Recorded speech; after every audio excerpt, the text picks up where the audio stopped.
السلام علیکم۔ Asia 41 news کے ساتھ میں ہوں آپ کی میزبان زینب سجاد۔ خبر شامل کرتے ہیں بکھر سے۔ ہمارے بیورو چیف رانا محمد ریحان کے مطابق بدنام زمانہ منشیات فروش گرفتار۔ تھانہ صدر بکھر کے ایس ایچ او ملک عامر شہزاد اوان کی سربراہی میں عارف حسین اے ایس آئی وما پولیس ٹیم نے سابقہ ریکارڈ یافتہ شراب فروش عمران رمضان مسلم شیخ پر مخبر کی اطلاع پر کامیاب ریڈ کر کے ملزم کے قبضے سے دیسی شراب 40 لیٹر برآمد کر لی۔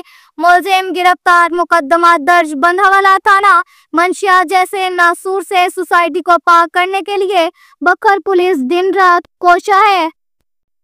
اس کے ساتھ ہی ایک اور خبر شامل کرتے ہیں سرائے مہاجر سے۔ ہمارے بیورو چیف رانا محمد ریحان کے مطابق تھانہ سرائے مہاجر بکھر پولیس کی سرچ آپریشن کے دوران کارروائی ایس ایچ او تھانہ سرائے مہاجر انسپکٹر سلیم اللہ خان، تفتیشی آفیسر غلام شبیر، سب انسپکٹر اور پولیس ٹیم نے سرچ آپریشن کے دوران کارروائی عمل میں لاتے ہوئے منشیات فروش ملزم خان محمد سے 19 لیٹر شراب برآمد، جبکہ ایک اور کارروائی میں 2 اشتہاری ملزمان فزیکلی گرفتار۔ اشتہاری ملزمان میں وقار اور اقبال شامل ہیں۔ بکھر پولیس روزمرہ کارروائیوں میں مصروف عمل ہے۔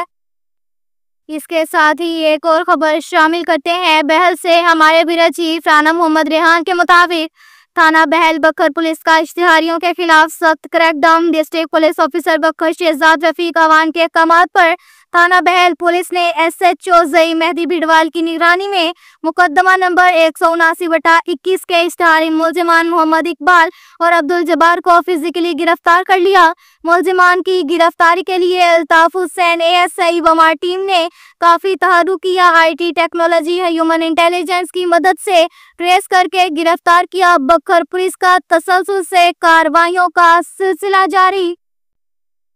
اس کے ساتھ ہی ایک اور خبر شامل کرتے ہیں بکھر سے۔ ہمارے بیورو چیف رانا محمد ریحان کے مطابق پبلک پالیسنگ کے فروغ کے لیے کھلی کچہری کا انعقاد۔ ڈی پی او بکھر شہزاد رفیق اوان نے ڈی پی او آفس بکھر کے سبز آزار میں کھلی کچہری کا انعقاد کیا۔ ڈی پی او بکھر نے شہریوں کی داد رسی کے لیے ان سے ملاقات کی، شہریوں کے مسائل سنے، متعلقہ آفیسران کو درخواستیں مار کی اور حل کرنے کے احکامات جاری کیے۔ ڈسٹرکٹ پولیس آفیسر بکھر نے شرکاء سے خطاب کرتے ہوئے کہا کہ کھلی کچہری کا مقصد باہمی تعاون، اعتماد کی فضا کو مزید مستحکم کرنا اور لوگوں کے درپیش مسائل کو حل کرنا ہے۔ اب تک کے لیے اتنا ہی کافی ہے۔ ملتے ہیں اگلے بلیٹن میں، ہمارے ساتھ رہیے گا۔ اللہ حافظ۔